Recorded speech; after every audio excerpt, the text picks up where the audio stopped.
باش احنا تنتزيروا. انا ماشي في الطياره من برشلونه لطنجه، طلعت معايا واحد المراه كبيره في السن قد العزيزه وقدامها واحده قد الوالده.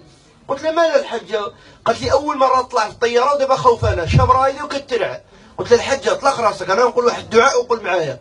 والطياره عاد باقا ماشيه هيدا بشويه على الروايد باش تقلع، وديك التقليعه على الطياره صعيبه، واخا يكون بنادم كيما كان باقي صغير ولا كذا الطلوع والنزول يعني صعيب شويه، واخا تكون ركبتي 100,000 مره. ف ديك الطلعه صعيبه. قلت لها شوف انا نقول واحد الدعاء. ديك المره كبيره بدات كتقول معايا الدعاء، والطياره طالعه وانا كنقول وكنغفلها هكذا ما تبقاش يبان معاها. حتى طلعت الطياره في السماء وتعوضت وبقات ماشيه. قلت لها شتي ما وقع والو كذا. وهي نقص واحد المراه قالت لي اخا يسمح لي نسقسيك. قلت لها تفضل.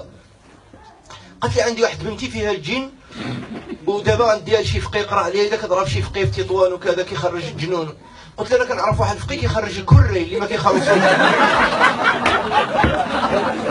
اما شي واحد كيخرج الجنون ما كنعرفش، كنعرف الفقيه كيخرج الكري. اذا عندك شي كريمه كيخرج يخرجوا لك، يخرج الجنون ولا يخرج العفارت.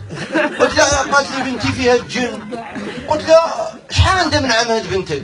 قالت لي ها هي مين دخلت مين طللت هكذا. قالت لي بنتي هي في الطياره ما مين طللت كنجبر بنتها هي اللي كطلع معنا في الطياره، عندها الفلضه في النص الفخذه فوق الركبه، وهنا لابسه واحد الصنطه شفتيها. قلت لها هي هذه. قلت لها هذه انا ندخل فيها ماشي عاد